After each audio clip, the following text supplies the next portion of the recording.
Hoje a Folha de São Paulo revelou um áudio que demonstra que uma pessoa da equipe do Tarcísio, candidato a governador de São Paulo, pediu para o cinegrafista da Jovem Pan deletar imagens, vídeo que foi gravado do tiroteio que ocorreu em Paraisópolis, hein? Então, olha que absurdo, a equipe de um candidato pedindo para a imprensa deletar imagens que foram coletadas ali num momento em que houve um fato grave, um tiroteio lá em Paraisópolis. Dá para imaginar o que seria isso? O Lula está em campanha em alguma região, tem um tiroteio e ele vai lá e pede para apagar essas imagens? É uma coisa impensável, inclusive porque pode configurar tentativa de destruição de provas. Mas vamos seguir, né? A Jovem Pan, que está fazendo, fui censurada, no dia que teve esse tiroteio em Paraisópolis, a Jovem Pan passou o dia inteiro falando em atentado contra o Tarcísio, colocando como se tivesse sido um ataque político contra ele, claro, para tentar colocar a população contra a esquerda, falar que a esquerda é ligada a movimentos criminosos, antidemocrática e etc. Ela passou o dia inteiro falando isso sem que a polícia militar tivesse dado qualquer indício disso. Pelo contrário, a polícia militar, logo que se posicionou falando que não havia indício de qualquer tentativa de atentado com configuração política, com motivação política. O próprio governador do estado de São Paulo, que é aliado do Tarcísio, falou a mesma coisa, não há indícios de que há motivação política, mas a Jovem Pan ficou ali martelando o dia inteiro, atentado, atentado, atentado, para passar essa imagem de uma esquerda antidemocrática.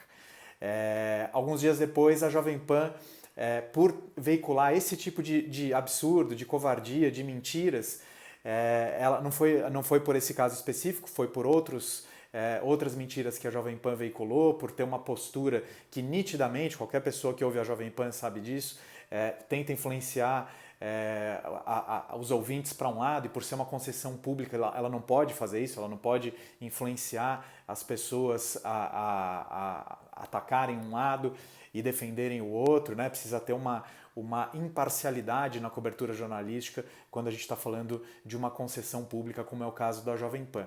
E eles cuspiram na nossa história, falando em censura, botaram a faixa no logo, falando fomos censurados.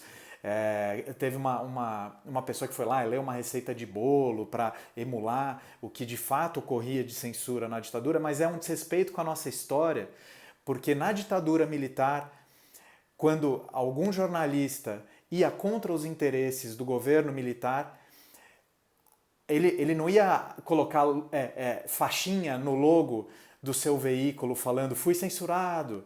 Ele não ia fazer esse estardalhaço que a Jovem Pan ficou tentando fazer. Ele ia ser preso quando não fosse torturado e morto. Era isso que era a ditadura militar que o governo Bolsonaro defende.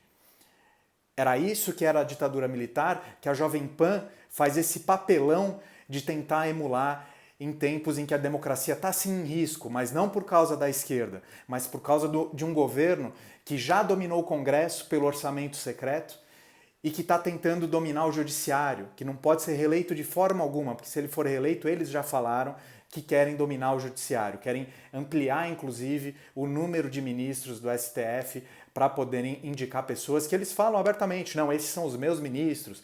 Que absurdo, o poder executivo é separado do legislativo, é separado do poder judiciário. Quando o poder executivo fala, esses são os meus ministros, demonstra como ele não entende nada de democracia, como ele quer aparelhar os três poderes para ter domínio absoluto, e é contra isso que a gente está lutando. Então não caiam nessas mentiras que a Jovem Pan, infelizmente, é muito triste ver um órgão de imprensa fazendo esse papelão que a Jovem Pan está fazendo, é um desrespeito com a nossa história, é um desrespeito com a história de tantas famílias brasileiras que perderam pessoas que sumiram durante a ditadura, que foram torturadas, que foram mortas, e que o presidente atual fala que vai mandar adversários para a Ponta da Praia, que era o local onde matavam adversários na ditadura militar. Por que a Jovem Pan não se posiciona contra isso? Por que a Jovem Pan está emulando essa história de censura para defender um governo que ele sim impõe censura? Quantos casos de censura a gente não teve durante o governo Bolsonaro nesses 4 anos? Contra o Festival de Capão, né, o Festival de Reggae de Capão, que era um festival que defendia a democracia, contra projetos que tratam de pautas diversas que incomodam o governo Bolsonaro e ele é contra. Chegou ao absurdo do Moro, quando era ministro da Justiça, perseguir um festival punk porque fez uma arte que era crítica ao Bolsonaro e censuraram o festival. Então, assim, gente, censura é isso, tá?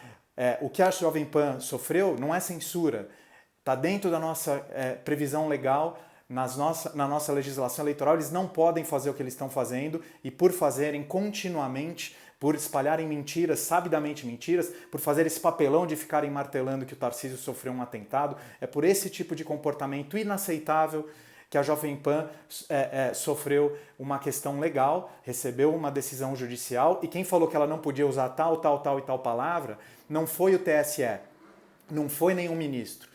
Foi o departamento jurídico da própria Jovem Pan que, sabendo como funciona a legislação, alertou, olha, isso aqui não pode, ó, isso aqui que estão falando está passando do ponto, não pode falar. Então, Jovem Pan, que vergonha, que vergonha.